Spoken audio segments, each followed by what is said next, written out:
going on, everybody? Welcome back to another episode of 20 Minutes. I am your host, Tim McCarthy. Today I'm joined by MMA Fighter, who on May 29th will be main eventing and fighting for the Strawweight Title at Cage Fury 97.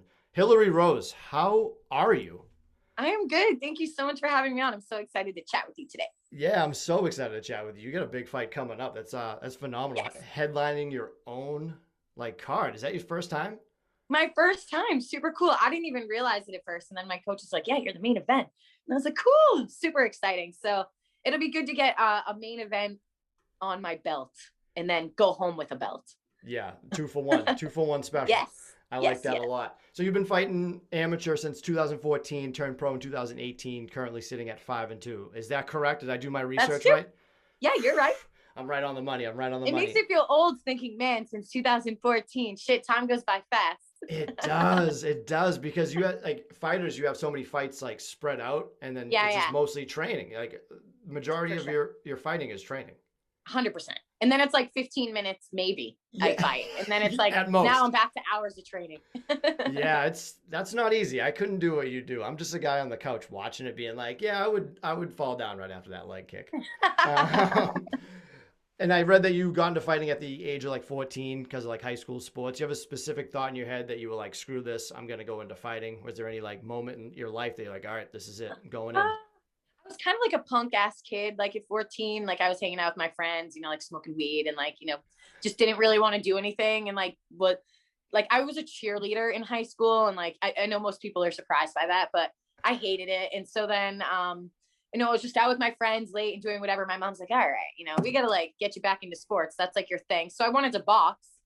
So then I ended up at USMMA and I got into Muay Thai. And then I would work for my membership. So I would train and then I would work for my membership. So my mom couldn't afford it at the time. So I would just train and then I would work and clean the gym and do all sorts of things. And then it's kind of just grown into now I'm one of their coaches, and now it's kind of, I run a kids program and I teach adults. So it's kind of merged into this awesome thing from when I was 14 to now. So I'm very grateful for them. Now, were you what was it like the first time? Because we met briefly at Lozon's MMA. Yep. And when I first started doing jiu-jitsu, I was eating Ativan and Xanax before I came in. How was it when you first started off getting into mixed martial arts? I was so young and I started doing it with my mom. So my mom came to classes with me for the first month. And then I was so obsessed. I looked forward to going every day. And I think it was something that I could pick up really quick. So I did Muay Thai for the first 5 years. I didn't start jiu-jitsu till I was 19. So I was very intimidated by jiu-jitsu. So I was around it all the time and would watch it.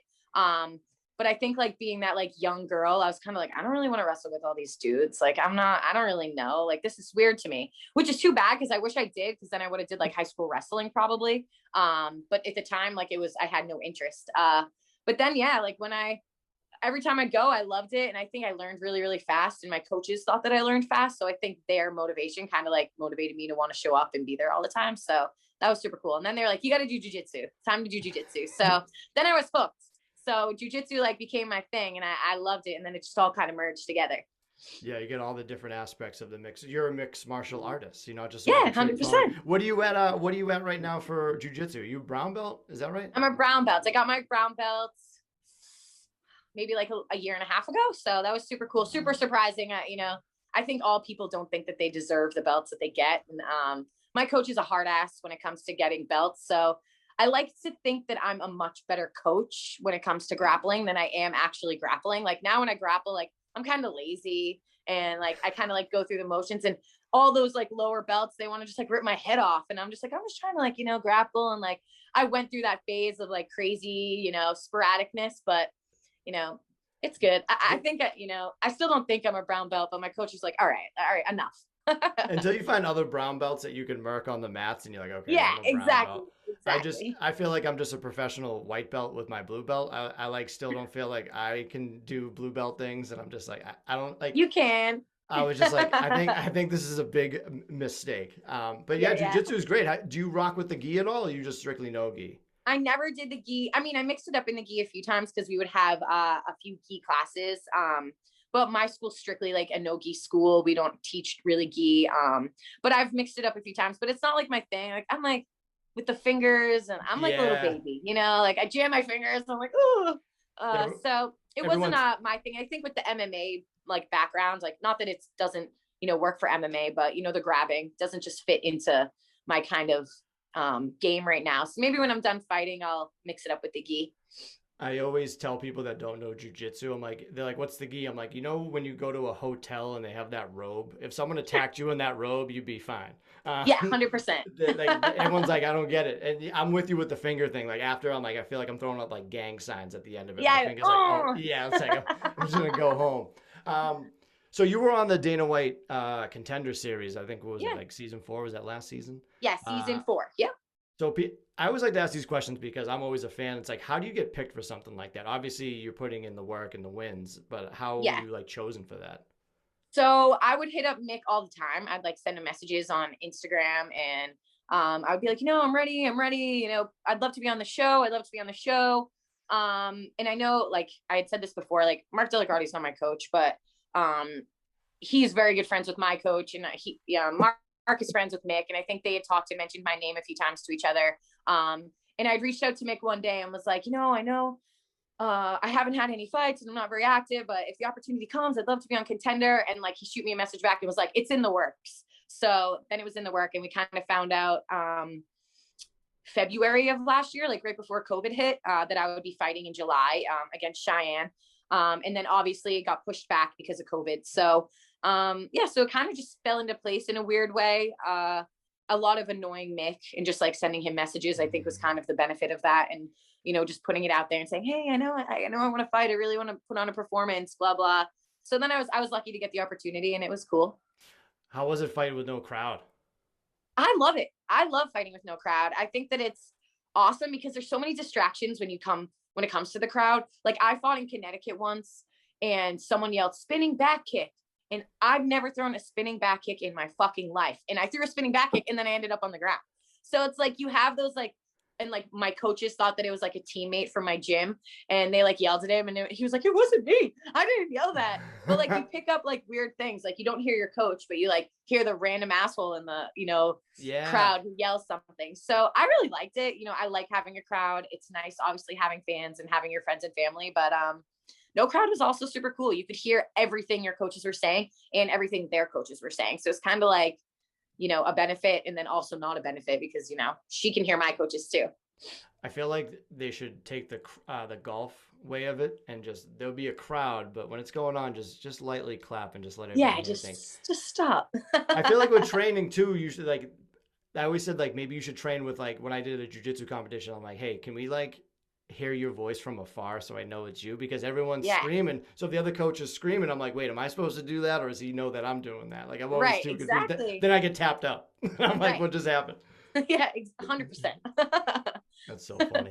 And that was a good fight with the Contender Series. It didn't go your way, but like I legit watched it. You almost had her in an armbar like early on, right? Yeah.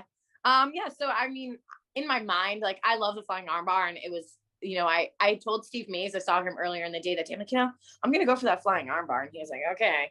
And he's like, lots of people say they're gonna go for things and they don't. And I remember seeing him after and him being like, I almost shit when you went for that flying arm lock because you told me you would go, and a lot of people don't do that.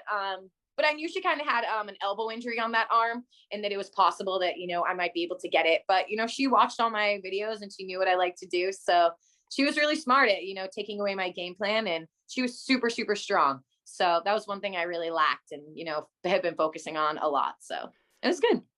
So I always thought about this when you're training for a fight, you're obviously watching their, what is it? Their quips, or what are their strategy? Do you go back after a loss and like kind of like look at you or what maybe you did wrong? Like you really focus on like little things like maybe footwork or positions, like anything like that? For sure.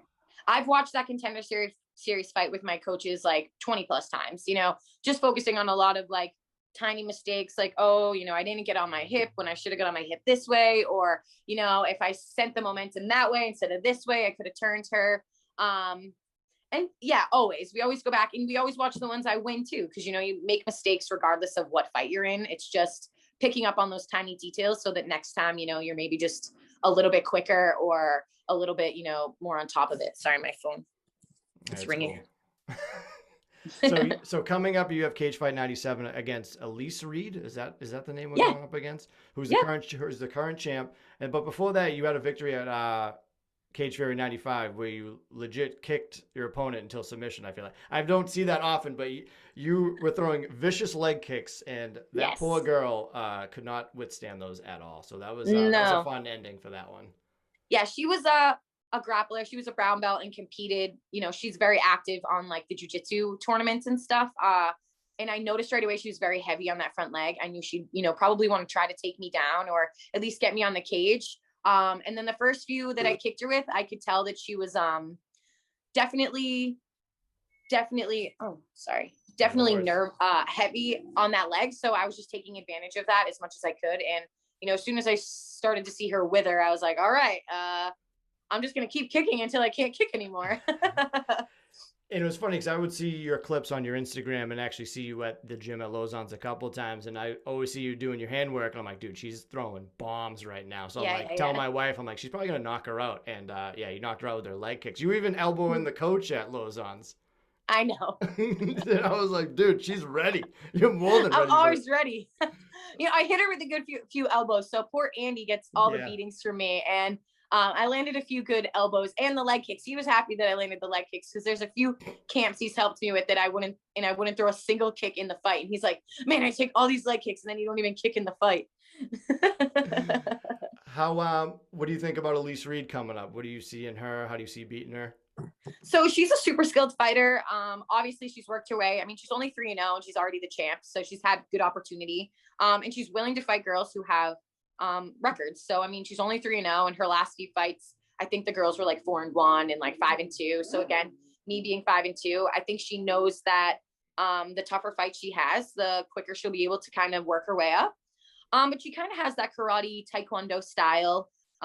She's always moving and moving. It looks like she has really, really good cardio. So that's something that I just, you know, need to be aware of is, you know, not getting caught up in her chase and kind of controlling the pace on my own. I find that it's going to like end up standing on the feet most of the time. I think just that's like my ego, like wants to be like, I can stand and trade and move, but you know, a few good punches to the head and people start to grapple. So that's just what happens. Yeah. How was it just getting like straight up just punch, like the first punch to the face when I was training, I was like, I don't want to get punched in the face at all. Like you just eat punches. You're like, yeah, it's all right. I'll just throw one back. The thing is, the very first punch of the fight you get, because you don't train like with small gloves that often, like you do, but you do like light training. It's all like tech sparring. And yeah, always that first one, I'm like, oh yeah, I'm in this fight now. Yeah, like KOBK, kill. And I always like touch my face. I'm like, man, I feel like I have a giant black eye. And like, I never do, but it always like feels that way. Yeah. But yeah, there's definitely a difference. I mean, once you put those like 4-ounce gloves on, it's like, oh yeah, this isn't, you know, 16-ounce, 14-ounce gloves anymore. Now, again, I met you briefly at Lausanne's MMA because you brought your dog in, Thug, and everyone gets attracted to dogs instantly. So I had to come over, and which I assumed you named it after Rose Namajunas. That's right, Thug Rose. My last name is Rose, so I named him Thug. It just kind of worked out. She's my favorite fighter, so he's a very goofy looking boy. So everyone's like, Thug, like you named him Thug, and I'm like, yeah, he's after my favorite fighter. So it works out, and he's, you know, has his moments of being vicious, but he's mostly sweet all the time. And I think that kind of relays back to Rose too. She's very sweet, but then when you get her in the cage, she's kind of a whole different person. Right. And what type of dog is it again? It's a golden doodle. Oh, so he's like curly and like goofy looking. He almost looks fake. Everyone's like, your dog looks fake. He looks like a stuffed animal. Yeah, exactly. Yeah.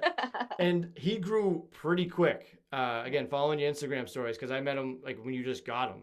And now he's like a full grown adult. Yeah, he's like 75 pounds and he just turned like 9 months yesterday. And he's just huge.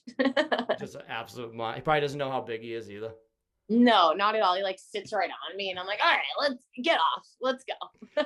We don't deserve dogs at all. Like, how good is that for your mental health?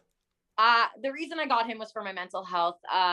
It was something that I always planned to invest in, but just I wasn't my living situation wasn't ideal. And then I moved out of my mother's house and I was living with my sister, and now I live on my own. So I knew that it was something I needed. I know I can't just be sitting at home alone in my mind. And if I didn't have him, I probably wouldn't be as much in a good mental place. So he definitely does a lot for my mental health. And I think, like you would know, like animals are so magical and they can pick up on energy and they're so smart. And I think, you know, when I'm upset, he knows it and he you know, he gets closer to me and he loves me, and, you know, he needs me. So I think because he needs me, that's such a valuable thing, just even for myself to know, like, you know, he needs me. I need to also be there for him.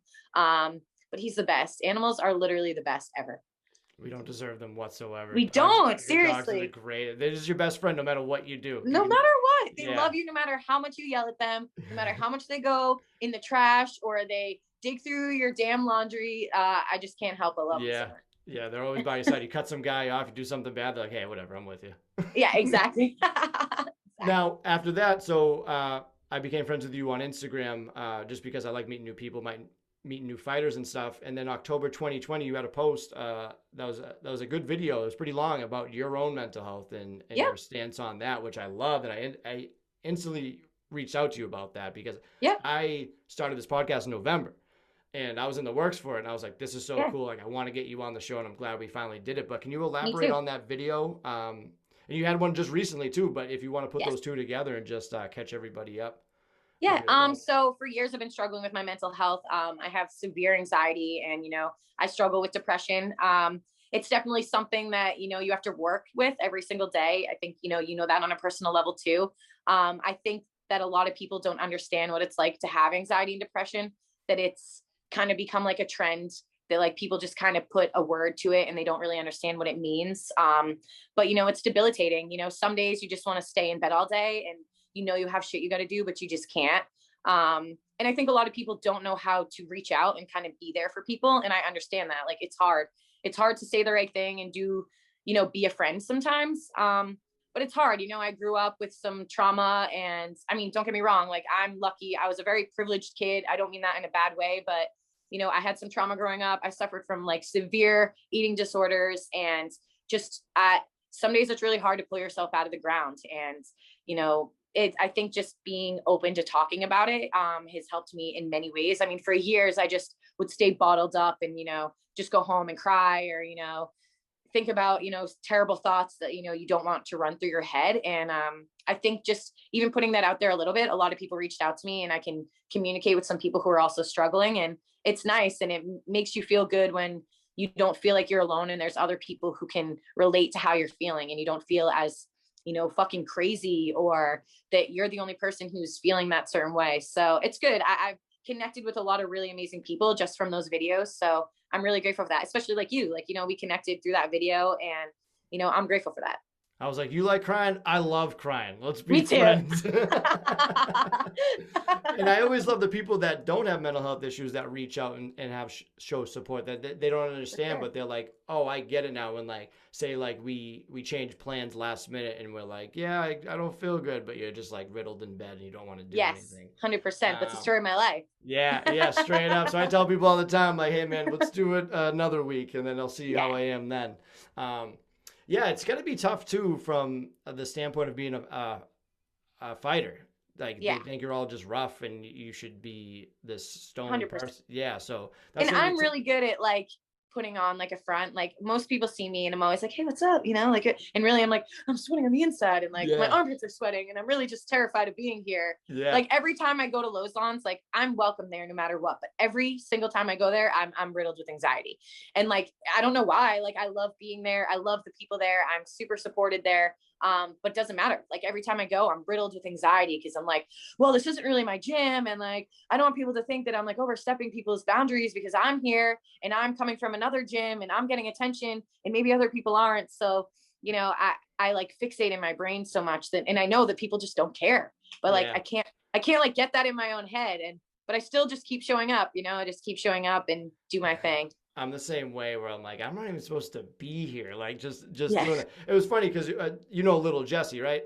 Yeah. So he like was like, oh, come to Lausanne's, join my cohort and all that. I was like, okay, yeah, definitely. So I'm there meeting all the good people like Dan Walsh, Connor, Peter, and I'm like looking around like 2 weeks in. I'm like, this isn't the jiu-jitsu class. This is the fucking MMA class. I'm like, what am I? I'm like, dude, you fucking duped me. I'm like, I shouldn't be in this class. I'm getting absolutely ragdolled by all of them, but they're all so nice. But again, like, like in my head, I'm like, I shouldn't be like here. Like, I shouldn't like, you know what I mean? It's like these dudes are all legit, and I'm just some fucking schmo just rolling around with them. But I always have those thoughts too, where you just like, you're like, is everyone pissed? Like, am I doing something wrong? And it's It's such a weird thing. And then you go and people are like, I didn't even see you there. Like Yeah. you were there yesterday. Yeah. I feel like that's a very common thought for people in our like shoes. Yeah. Um, 100%. and it's got to be tough too, because it's like we both have the opposite ends of the stigma. It's like, oh, women are just sensitive and guys can't be sensitive. Yeah, exactly. I hate that. I hate that Yeah. people think that. And even like with the fighter, me being a fighter, like, oh, I'm supposed to be tough. Like I am the least tough person. Like I'm so overly emotional. Like I watch like a 5-second video of like, you know, a grandma reuniting with her husband. I'm like, oh, Oh like yeah, anything. dude. I'm sobbing always. Dogs and soldiers. Yeah. Oh my God. That's Don't even like, get me started. yeah, dude. Like even just like engagement videos, like someone will show me something like, oh my God, I'm so happy for them. I don't even know them. All right, so I always wondered this too. After a loss, good or bad, like how was that mentally? Like how do you pull yourself back after a loss? Because I know a lot of people get defeated and they just stay defeated. How is it, especially with someone with mental health issues? How is that for you personally? It's definitely tough. I definitely fester in my brain for a little bit because, you know, you think of all the things you did wrong and all the things you could have did right. But I think just having like a really good support system, like my coaches and my teammates, they kind of pull me out of that deep end and they kind of, you know, they get me back in the gym when I really don't want to be in the gym sometimes, even though, or it's like the opposite where I'm super motivated and I get in the gym like the next day. It's either one or the other. It's one I really, really want to be in and fix all the mistakes that I did and work on them, or, you know, I'm at home crying and upset and need like someone to come over and like bring me a box of donuts and then tell me that I'm fat and need to like get in the gym. Yeah. Not, you know what I mean? So Yeah. it's a hit or miss. I think it depends on how the fight goes. With Contender, I was super, super depressed because, you know, I had high expectations for myself to win. And when I lost, you know, I was hurt and I knew it was a really, really good opportunity. But then, you know, like a month or so later, I was honestly really happy that I lost and that I didn't want to be, you know, ill prepared to go into the UFC. And, you know, unfortunately, you see a lot of people have short-lived careers in the UFC, like even locally. Like I don't, you know, I'm nothing wrong with them, but I don't want that to happen to me. You know, Yeah. I want UFC and I want to make sure that I stay there and I do all the right things in order to make it there correctly, be very prepared to get there, and then to be able to stay there as long as I can. I mean, fighting is such a short career, and I know, I mean, I'm 28, so I know that I only have, you know, 6 or so years left. So I kind of need those years to be the most important years. And, you know, getting a few fights before I get an opportunity to go back is almost ideal for me. I'm Yeah. totally okay not rushing. I think other people really want me to get in the UFC. And of course I want to, but I'm okay with taking my time and getting a few more fights and getting my wits to me. That way I know that when I am in there, I can, you know, hang out with those girls and, you know, perform at my best and not like lack a lot of things. And winning this title is going to be a good one to add to the resume for that. So For sure. it's going to be perfect. It's perfect. Have a tight. Yeah, have a strap. Have it strapped Yeah. right over. What's your victory meals usually? Pizza always. So like even my last fight, I was super nervous, but like I just kept walking, like pacing back and forth. I'm like, it's almost pizza time. Yeah. It's almost pizza time. And that was the first thing we did. As soon as the fight was over, you know, we hung out for a little bit. I saw my family and friends and stuff. And then we went right and we got, there was this place called Big Ass Slices. So we went and we got like some big ass slices and then ate pizza. And I'm not one who likes to like go out. I don't really drink. Yeah.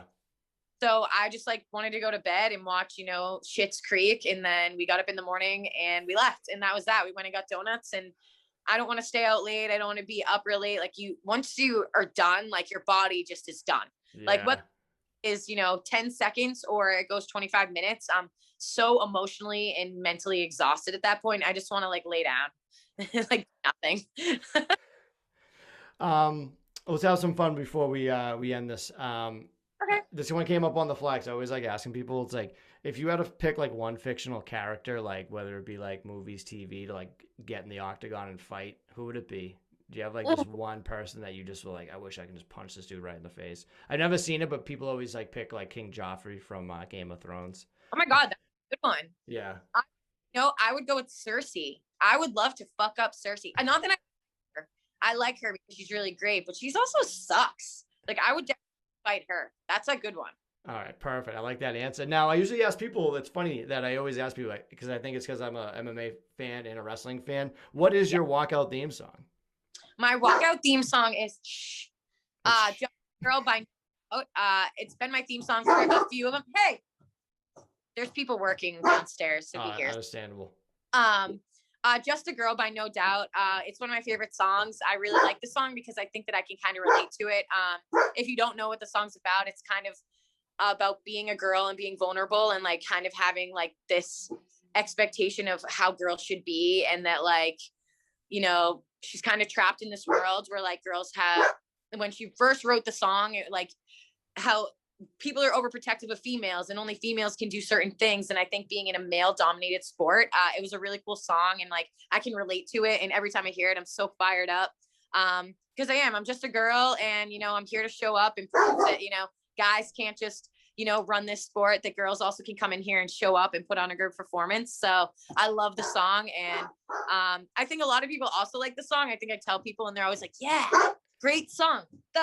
That's an absolute jam. Is that on Magic Kingdom, the album? Is that on that one with Yeah, it is. Yeah, that there he is. He came in looking all proper. Yeah, that's a great album. That's actually a great song. I remember liking No Doubt early in my career. I'm like, wow, girls do fucking rock. Like, you know what I mean? Like being a young kid, not understanding. Like Alanis Morissette, No Doubt was my shit when I was like a kid. I was supposed to see her, and then COVID happened. So she was going to be at the Tweeter Center, and then COVID never happened. So I'm bummed about that, but love Alanis Morissette too. That album is just phenomenal. I'm a big music person, and those two are legends. So, and then let's wrap up with this before we say goodbye. What are 3 things that you are grateful for right now? Right now, I'm super grateful for my team. They have been around for a lot of my struggle, and they always have my back. I think, you know, I love my family to death, but they don't see me as often as, you know, the members of my team. I'm so grateful for them. They're there for me whenever I need a phone call or someone to talk to or a hug. So super grateful for them. And even like Lausanne, I'm so grateful for Joe and Steve Mays and Andy. You know, they go out of their way to help me get better and be better in this sport. I'm super grateful for Thug. It was the best investment that I have ever done for myself. He is just, you know, the best thing ever. And, you know, I'm just grateful for, you know, myself. And I know that sounds ridiculous, but for being able to control my mental health and put myself in a good place. And I'm just grateful for that, and just being able to, you know, wake up every day and live life every day, whether it's a good day or a bad day. So that's really it. Fuck yeah. Those are good. I like those a lot. Hilarie Rose, you can catch her May 29th. She'll be fighting and winning the Strawweight title at Cage Fury 97. Damn right. And you can watch that in the UFC Fight Pass? Yep, UFC Fight Pass in the main event. So it'll probably be like after 9. Yeah. Get a couple drinks in first, then tune in. You never miss the main event anyway, so that's the money move. Well, Hilarie, thank you so much. I love you so much, and good luck to you with everything you got going on. I appreciate you and appreciate your time, and I'm glad that we could chat. Definitely. Have a good one. Thank you. You too.